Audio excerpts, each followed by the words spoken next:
Salam UMKM. Hari ini Kuningan Mas bersama Dinas Koperasi, UKM, Perdagangan dan Perindustrian Kabupaten Kuningan akan melakukan perjalanan ke salah satu UMKM pemenang OPOP Jawa Barat di Desa Bunigelis, Kecamatan Hantara, Kuningan.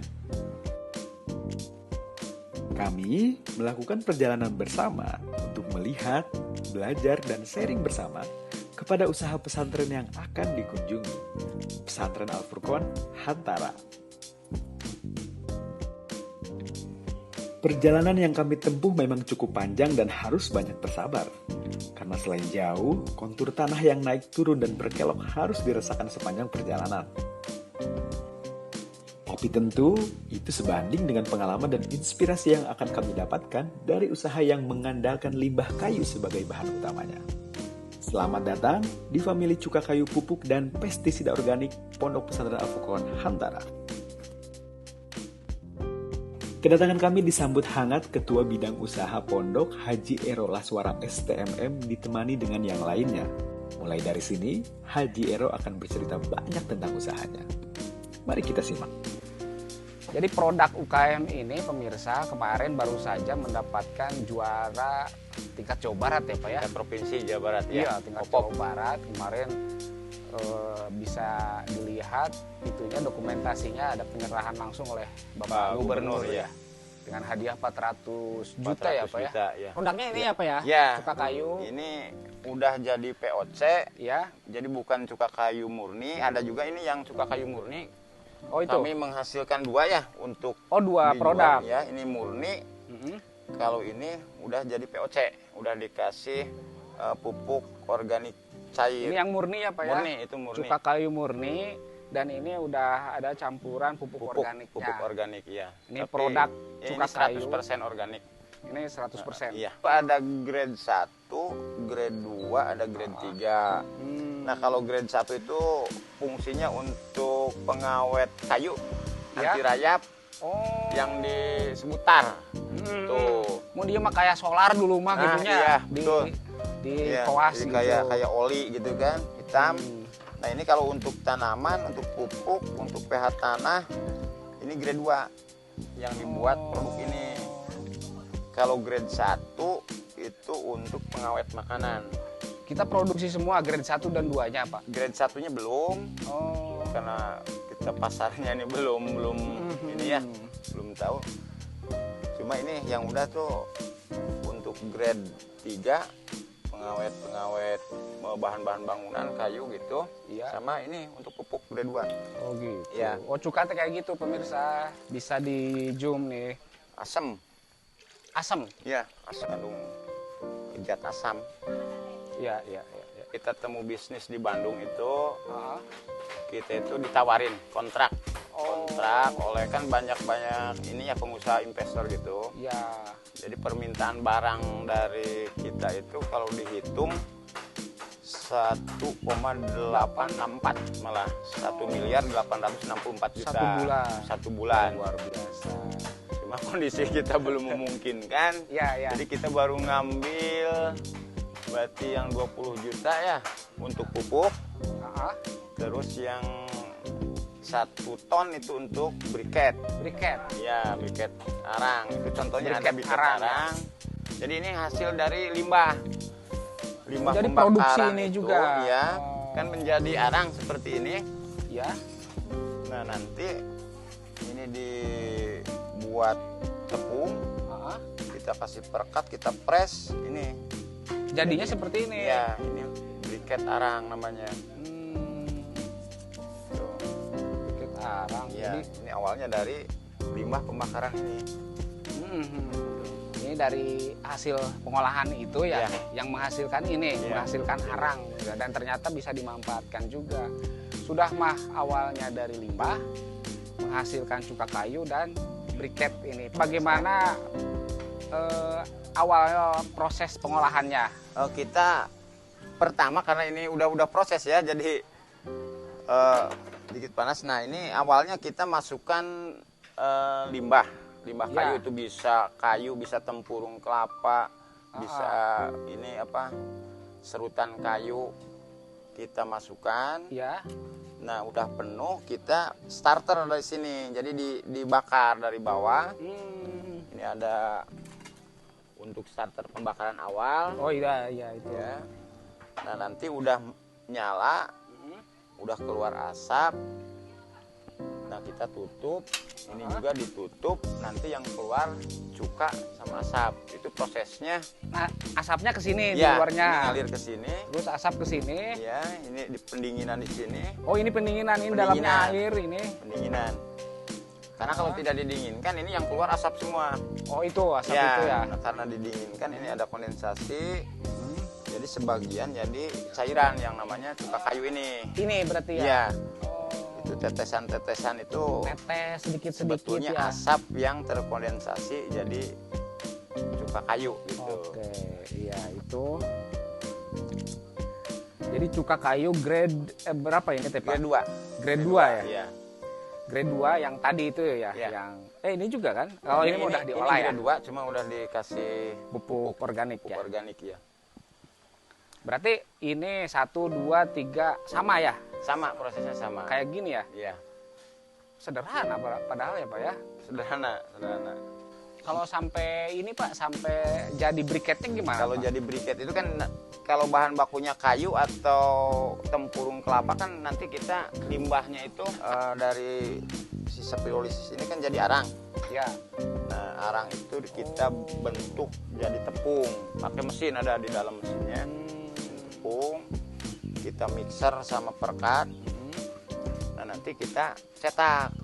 Cetaknya bisa manual, bisa pakai. Oh, ini. Ya. Mesin cetaknya. Tadi cetak ya. Ya. Semua manualnya, manual dan Nah, itu kita itu pengembangan ke depannya karena kita kan dapat itu ya hadiah sebagai bantuan usaha. Nanti rencananya itu pembuatan alat untuk cuka kayu yang kapasitasnya lebih besar sama ini alat press. Alat press. Jadi kapasitas kita bisa 1 kintal per hari nantinya untuk briket. Ya. Terus Pak dari ini kan 3 alatnya. Ya. Dari 3 alat ini sampai jadi seperti ini butuh waktu berapa? Jadi maksudnya 1 botol ini Teh, yang murni mungkin ya. Itu bisa memakan waktu berapa lama gitu? Jadi kita kapasitas per alat itu kan 20 liter. 20 20 liter. liter. Ah. Kalau untuk cuka kayu yang murni itu bisa langsung dikemas. Oh, langsung. Ya, nah kalau untuk POC kita kan ada namanya formulasi POC-nya. Jadi ada bahan organik yang ditambahkan sebagai pupuk gitu. Ya. Nah, kalau udah ditambahkan baru ini bisa dikemas. Ya, per hari itu bisa 60 botol. 60 produksinya botol. sekarang Satu botolnya itu. Teh 1 liter. 1 berapa? liter, 1 1 liter liter ya. Berarti 60 liter ya sehari dari Sehari. 3 alat ini Dari ya. 3 alat. Kalau itu apa Pak? Lagi bikin apa gitu? Sama, itu alat untuk cuka kayu juga, pembakaran. Cuma kalau ini pakai drum kapasitas 0,2 kubik. Kalau itu sekali ngisi nanti 3 kubik. Oh, 3 kubik. Ya, setara dengan 15 drum gitu. Berarti akan lebih banyak lagi Ya. botol ya. Karena permintaan kemarin tuh tinggi. Sekali ngirim aja ada yang minta per bulannya 400 botol, ada yang 500 botol. Kalau mengandalkan alat ini ya kita keteteran. Ya. Nanti bikin satu sumur ya, semacam sumur gitu ya Pak ya. Semacam sumur ya. Kalau Pak Haji itu kan pengasuh Ponpes Al Furqon ya. Ini lahan pribadi atau pesantren Pak, yayasan barangkali? Jadi ya kita Luas juga ya ini ya. dari awal itu mungkin ikut dalam proses pendirian. Ya kalau disebutkan ya mungkin ada sebagian tanah juga dipakai pembangunan di sana. Nah terus ini sebetulnya ini tanah pribadi tapi secara ini kan kita sama-sama membangun pesantren pendiri gitu ya. Jadi ya udah di apa yang dibutuhkan pesantren ya kita mangga lah. Ya. Kalau pesantrennya di sebelah mana Pak? Sebelah timur. ke sana? Ya. Ke sana lagi. Sekitar 300 meter. Nah ini rencananya apa nih, banyak ada balong gitu, ada apa gitu Pak, perencanaan ke depan gitu ya. kita juga pembibitan ikan. Oh, ini pembibitan ikan mas itu. Biasanya kita suplai ke Waduk Dharma. Oh, Ya. ikan Waduk Dharma. Sudah ya rencana ke depan karena pernah sih ngobrol-ngobrol sama Pak Kadis ya. Kita rencananya mau bikin galeri UMKM. Galeri UMKM di sini. Jadi nanti yang dari Kecamatan Hantara, pengrajin-pengrajin dari UMKM ya di masyarakat itu kita mau tampung di sini. Oh, tempatnya mau di sini. Mau di sini. Ya kita mungkin perluasan bangunan kemana itu di lokasi ini. Iya, gagasan bagus Pak. Memang apa Pak Kadis UKM ya, Pak UU ya Pak Ya, ya. ya. Memang supportnya cukup besar ya, Ya, Pak alhamdulillah. ya. UKM ya. Alhamdulillah, ya. Kita banyak dukungan dari dinas Kondagperin, apa sih namanya itu? Saya dulu. Dagperin, ya. Iya. Terus dari dinas pertanian, kita disupport gitu kan. Ya. Ini sejak kapan Pak menggeluti ini gitu kan Pak? Ini 2018. 2018. Ya, dulunya awalnya itu bangunannya itu satu. Yang mana? Yang ini yang mau dibikin sumur. Ya, itu. Cuma punya 2 alat. Itu pun dari segi teknologinya mungkin wah itu sederhana banget gitu. Sangat sederhana, tidak seperti sekarang ya. Nah, setelah mengikuti OPOP, Ya. kita ya ada pembaharuan lah Ya. untuk pengembangan gitu. Jadi kita dibentuk bangunan ini sama akses jalan itu semenjak mengikuti OPOP ya. Ceritanya gimana Pak awalnya Pak? Kok bisa terjun di Cuka Kayu ini atau idenya dari mana gitu kan? Kalau di Kuningan kan mungkin baru ya Pak ya? Di Kuningan baru ya. Suka Baru. kayu kayak gini ya, baru ya. Cuma saya open gitu ya. Kadang ada yang katanya mau memanfaatkan limbah, ya kita sama-sama diajarin. Cuma barangnya sih sebetulnya ke sini. Di Bunigis itu udah ada 2 yang punya alat. Ya kita ajarin, kita kasih alatnya, jadi hasilnya kita tampung sebetulnya. Oh gitu ya. Jadi di sini mah kapasitas 60 liter per hari, tapi seminggu sekali ada ya kiriman dari masyarakat. Itu ya pemberdayaan lah. Pemberdayaan, betul. Ya mungkin awalnya itu keidean dari petani-petani di kampung gitu ya. Yang bikin-bikin kayak pembakaran sampah di sawah-sawah gitu kan. Tujuannya katanya untuk mengusir hama, tapi secara ya kita timbul ide kok kenapa nggak disemprot aja kan, intinya itu asap gitu kan, asap yang lewat ke tanaman akhirnya hama-hama tanaman bisa kabur gitu. Nah kita keidean loh, cukanya aja cairan dari asap itu kita semprot kan nempel terus gitu. Jadi si hama tuh nggak kembali gitu kan gitu. Jadi awalnya mah kebutuhan petani itu ya. Akhirnya ada inovasi gitu ya, kan ya Pak. Tuh.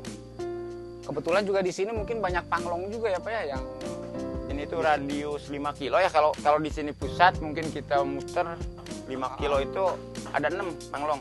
Mungkin tadi juga lewat ya. Ada panglong. Nah itu salah satu kita pernah ngambil dari sana juga, tapi ada yang lebih dekat-dekat. Secara perhitungan itu kalau proses kayu menghasilkan limbah 30% itu dari panglong aja kita bisa produksi 1000 liter per hari dari 6 panglong itu. Dari limbahnya ya Pak? Iya, dari limbahnya. 1000 liter. Ya, mudah-mudahan untuk pengembangan ke depannya ya. Kebutuhan bahan baku mah isinya udah dijamin tidak akan kekurangan di daerah sini mah gitu. Kalau ini Pak, testimoni yang sudah makai ini Pak, makai apa sih ya produksi ini Pak Haji Cuka Kayu ya. Mereka gimana Pak? Jadi khasiatnya lah istilahnya. Karena ini pemasarannya gini, yang kalau di sini itu kita tidak punya pekerja yang istilahnya dikasih upah rutin bulanan untuk pemasaran, kecuali untuk produksi. Ya. Nah kebetulan karena mungkin dari hasil proses demplot ternyata produk kita itu bagus mungkin gitu ya. Nah akhirnya banyak PPL penyuluh pertanian Ya. tercatat sekarang udah 205 yang gabung ke 205? sini. Ya. Jadi memberi penyuluhan kepada masyarakat, mengaplikasikan ini akhirnya ya kita punya istilahnya tim pemasaran, tapi ya istilahnya orang-orang instansi gitu. Jadi double lah. Kita bisa memberikan edukasi ke Ya, masyarakat sambil petani kan edukasi. itu sambil menjual ini Ya. gitu. Emang per botolnya berapa Pak? Ini ke masyarakat tuh 50.000. 50.000. Ya. Yang murni atau yang? Yang udah POC, kalau yang murni 30. Oh yang murni 30, yang itu ya POC-nya 50. Ya dibanding sama produk-produk sekarang yang banyak beredar, ya kita berusaha minimal lah untuk ya menolong petani juga kan, Ya. biaya produksi supaya tidak terlalu tinggi, masih harga-harga ekonomis termasuknya. Ya. Berarti sehari habis berapa botol Pak dari penjualan ini Pak? Kita itu tidak tentu, jadi kadang kemarin aja ngirim 200 botol ke Dharma. Ya. Nah sekarang ini buat ke Brebes, minta 100 botol tapi kita belum ngemas, baru segini. Nanti sore hasil ini kita bisa langsung ngemas, besoknya kirim gitu. Jadi kadang Seberbesnya. belum nyetok Iya ya. karena ya itu permintaan kirim. Permintaan tuh dari Kuningan, dari Brebes, terus dari daerah mana lagi Pak? Kalau luar daerahnya Indramayu udah. Indramayu. Ya, terus kecamatan Hantara mah ya itu karena dari awal ya. Hantara, Ciniru, Dharma, Ciawi udah ada sebagian. Sama itu yang jadi andalannya ke Garut. Garut ya. Garut kita punya reseller di sana. Terus ya itu Brebes sama Indramayu yang jauhnya. Luar Terus biasa kita berarti. ini ke Subang kemarin dari hasil temu bisnis. Kita per bulan tuh 400 itu daerah Subang. Nambah gitu. Alhamdulillah pemasarannya makin berkembang. Sekian perjalanan dan sharing bersama usaha cuka kayu pupuk dan pestisida organik Pondok Pesantren Al-Furqan Hantara. Selamat berjumpa lagi di usaha selanjutnya. Salam UMKM.